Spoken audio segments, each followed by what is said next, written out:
মুডটাই নষ্ট। এর চেয়ে বাড়িতে বসে মোবাইলে গেম খেললে কাজ দিত। রিমোটটা ছুঁড়ে ফেলে দিল সমীরণ। ঘড়িতে এখন 1:20। মাঝরাতে 3 বন্ধু চ্যাম্পিয়ন্স লিগের খেলায় বুঁদ হয়ে আছে। এর মধ্যে সমীরণ আর শুভায়ন দুজনেই বার্সেলোনার ফ্যান। ওদিকে দেবর্ষী ম্যানচেস্টার ইউনাইটেড। আজকে অবশ্য বার্সেলোনা আর বায়ার্ন মিউনিখের খেলা চলছে, কিন্তু সে খেলায় বার্সেলোনা প্রথম হাফেই 3খানা গোল খেয়ে গেছে। আরে দাঁড়া না, সেকেন্ড হাফটা তো এখনো বাকি আছে, ভালো কিছু হতেও পারে ভাই। দাঁড়া, ছটপট করিস না, চুপ করে বস। যদিও শুভায়নের খুব একটা আশা নেই। বার্সেলোনার খেলার যা অবস্থা, তাতে আরো 3টে গোল খেয়ে যেতে পারে যখন তখন। তবু পুরোপুরি আশা ছেড়ে দিতে চাইছে না ও। বাজে বকিস না ভাই, এই কোচ নিয়ে কোনোদিন চ্যাম্পিয়ন্স লিগ জেতা যায় না ভাই। এরকম একটা চাপের ম্যাচ কোনো ঠিকঠাক স্ট্র্যাটেজি নিয়ে মাঠে নামবে না। ওদের মধ্যে দেবর্ষী সবচেয়ে আনন্দে আছে। বার্সেলোনা হারলে ওর একটা অদ্ভুত শান্তি হয়। আজ প্রত্যেকটা গোল হওয়ার পর প্রচন্ড লাফালাফি করে সেলিব্রেট করেছে ও। একবার সমীরণ উঠেছিল ওকে সাহায্য করবে বলে। এই খুব না তোর, হ্যাঁ নে এবার বল, কি বলছিলি? হ্যাঁ মেসি খারাপ প্লেয়ার না, বল একবার। ভাই লাগছে ভাই, না বল তুই বল না, মেসি খারাপ প্লেয়ার তুই মুখে বললি কি করে? মুখে পাপ হবে রে, পাপ হবে। বলার কি আছে ভাই, মেসি খারাপ প্লেয়ার। খেলা লাগছে, খেলা দেখে বুঝতে পারছিস না মেসি খারাপ প্লেয়ার? চোখের সামনে দিয়ে কি টিমটা হেরে যাচ্ছে, কিছুই করতে পারছে না। আরে ছেড়ে দে ভাই। তবে রে শালা, দেবর্ষীর ঘেঁটি শক্ত করে ধরল সমীরণ। লাগছে ভাই, ও ভাই লাগছে সত্যি ভাই দেখিস তো, সত্যি কথা শুনলে গায়ে ফসকা পড়ে, বুঝলি? ছাড় ভাই, আরে আর বলবো না, মেসি ভালো খেলে। উফ, শেষে শুভায়ন এসে ওদেরকে ছাড়ালো। ওদিকে সমীরণের হাত থেকে মুক্তি পেয়েই দেবর্ষী সঙ্গে সঙ্গে আবার ফর্মে ফিরে গেছে। হাফ টাইম হওয়ার পর ও আবার শুরু করলো। এটা খুব লজ্জাজনক ব্যাপার হয় ভাই। এই তুই নিজের চরকায় তেল দে তো। তোর টিম আবার কি, তোর টিম তো কোয়ালিফাই করতে পারেন, তুই আবার কথা বলিস কোন মুখে? তাহলে এরকম করে একটা ম্যাচে 6 গোল খাবি ভাই? চি। এই খেয়েছি এখনো? হ্যাঁ খেয়েছি। দেখ সেকেন্ড হাফে কিরকম কামব্যাক করি দেখ।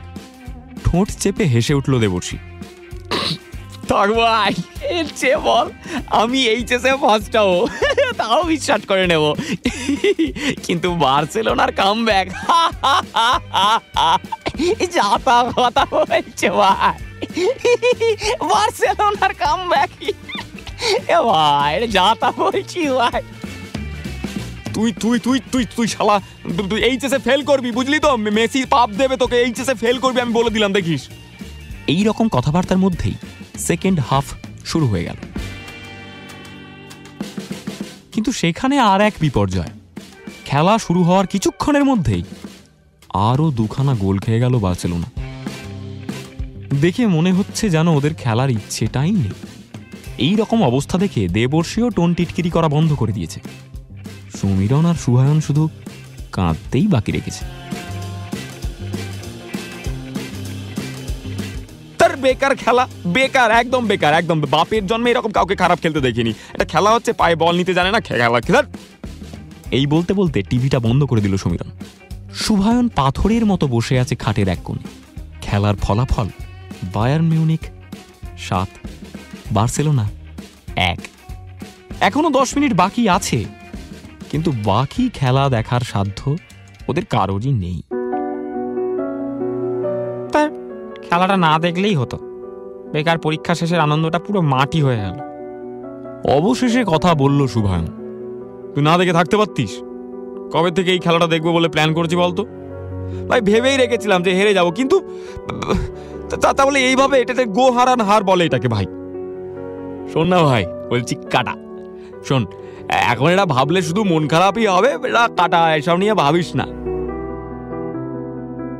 ভূতের মুখে রাম নাম শুনে সমীরণ আর শুভায়ন খানিকটা ঘাবড়ে গেছে। দেবর্ষী এত ভালো ভালো কথা বলছে, এর চেয়ে আশ্চর্যের কিছুই হয় না। কিন্তু আজকের খেলার এই পরিস্থিতির পর দেবর্ষীও তার বন্ধুদেরকে খেপানোর মুডে নেই। সত্যি কথা বলতে কি, ওর মনটাও একটু খারাপ হয়ে গেছে। হ্যাঁ ভাই চ, ঘুমিয়ে পড়ি চ। আরে ভাই এখন ঘুম পাবে না, এখন ঘুমিয়ে পড়ি বলছে। তাহলে কি করব? হ্যাঁ, কেন হারলাম সেটা নিয়ে আলোচনা করতে বসবি তো এখন, বুঝতে পেরেছি। আরে না না ভাই, তা নয়, দূর দেখেছিস তো সবসময়। একবার ঘড়ির দিকে তাকালো দেবর্ষী, প্রায় 3টে বাজে। বলছিলাম ভাই একটু বাইরে বেরোই চ, মাঝরাতে গঙ্গার ঘাটে যাইনি কোনোদিন ভাই, আজকে একটা চান্স আছে, মনটাও ভালো হয়ে যাবে তোদের। চ ভাই, সবাই মিলে গিয়ে গঙ্গার ঘাটে হেভি বাওয়াল হবে, চ। কথাটা শুনে খানিকটা চমকে গেল সমীরণ, কিন্তু এটা তো রীতিমতো লোভনীয় প্রস্তাব। এত রাতে কোন নগরের রাস্তা কেমন লাগে সেটাও জানে না। সত্যি দারুণ একটা অ্যাডভেঞ্চার হবে। কিরে, তুই বেরোবি নাকি? শুভায়নের দিকে তাকিয়ে জিজ্ঞেস করলো সমীরণ। কিছুক্ষণ থুতনি চুলকে ভাবলো শুভায়ন। দেখ, চাবি তো দরজার পাশে ঝোলানোই থাকে, কিন্তু ঘন্টা দুয়েকের মধ্যেই বাড়ি ঢুকতে হবে ভাই। বাই চান্স দেরি হয়ে গেলে কিন্তু বিশাল কেস খাবো। বাবা দরজা খোলার আওয়াজ পেলেই গন্ডগোল হয়ে যাবে। আরে ওসব আমি ম্যানেজ করে নিচ্ছি ভাই, তোর কাছে চাবি আছে কিনা বল। চাবি তো দরজার পাশেই ঝোলানো থাকে, কিন্তু ভেবে দেখ কেস গেলে কিন্তু। কুছ পারোয়া নেই ভাই বলেই ঘর থেকে বেরিয়ে পড়লো দেবর্ষী। শুভায়নদের একতলার ঘরে বসে খেলা দেখছিল ওরা। এইখানে আর কেউ নেই, ওর বাবা মা এবং বোন দোতলায় ঘুমোচ্ছে।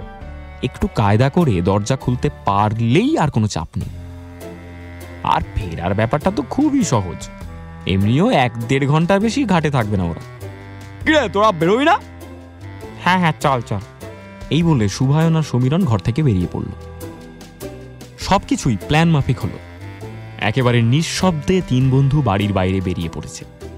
এই নতুন অ্যাডভেঞ্চারের স্বাদ পেয়ে সমীরণ আর শুভায়নেরও মন খারাপ কেটে গেছে অনেকটা।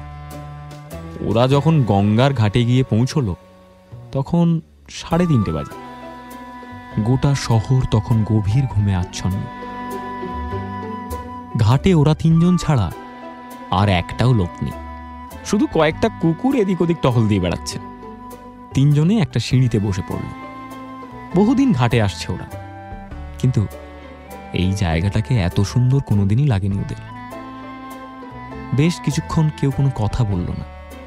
প্রেসিডেন্সির ফর্ম ফিল আপ করেছিলি? অনেকক্ষণের নিস্তব্ধতা ভেঙে কথা বলল দেবর্ষী। এত সুন্দর সময়ে তোকে এই প্রশ্নটা করতে হলো? আরে বল না ভাই, এমনি কারণেই জিজ্ঞেস করছি তোকে। হ্যাঁ, বহুদিন, এইচএস এর আগেই ওদের ফর্ম বেরিয়ে যায়। আর তুই? শুভায়নের দিকে তাকিয়ে জিজ্ঞেস করলো দেবর্ষী। হ্যাঁ, আমি তো পেসিডটা তখনই করেছি, যাদবপুরেরটা করে ফেলবো কিছুদিনের মধ্যে। কিন্তু তুই এখন হঠাৎ এইসব জিজ্ঞেস করছিস কেন রে? এইবার দেবর্ষী আর কোনো উত্তর দিল না। তারপর একটা লম্বা শ্বাস নিয়ে বলল, আমার সামনের মাসেই পরীক্ষা। হোটেল ম্যানেজমেন্টের রেজাল্ট বেরোতে বেশি সময় লাগে না। যা সিলেবাস দেখলাম, সহজেই চান্স পেয়ে যাবো। হ্যাঁ, এটা তো ভালো কথা। তুই এত দুঃখ পেয়ে বলছিস কেন ভাই? বাড়িতে যা অবস্থা, আমার এটা ছাড়া আর কিছু পড়ার কোনো অপশন নেই। মানে তুই বলছিস যে তোর বাংলা নিয়ে পড়ার ইচ্ছে? অনেকবার, লাভ হয়নি ভাই। যাক, ওসব ছাড়। সেদিন সুমি ঠিকই বলেছিল বুঝলি, আমাদের আর একসাথে থাকা হবে না।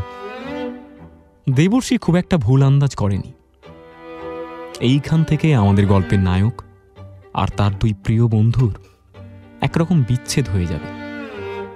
মাঝে মধ্যে যে ওদের মধ্যে দেখা হবে না তা নয়, কিন্তু ওই কলেজে উঠলে যা হয়, নতুন বন্ধু, নতুন অ্যাসোসিয়েশন, জীবনের স্রোতে এই ঘনিষ্ঠতা অনেকটাই ফিকে হয়ে যাবে। আপনারা আপাতত ওদেরকে নিজেদের মতো থাকতে দিন। এই ইমোশনাল মোমেন্টে আমাদের না থাকাই ভালো।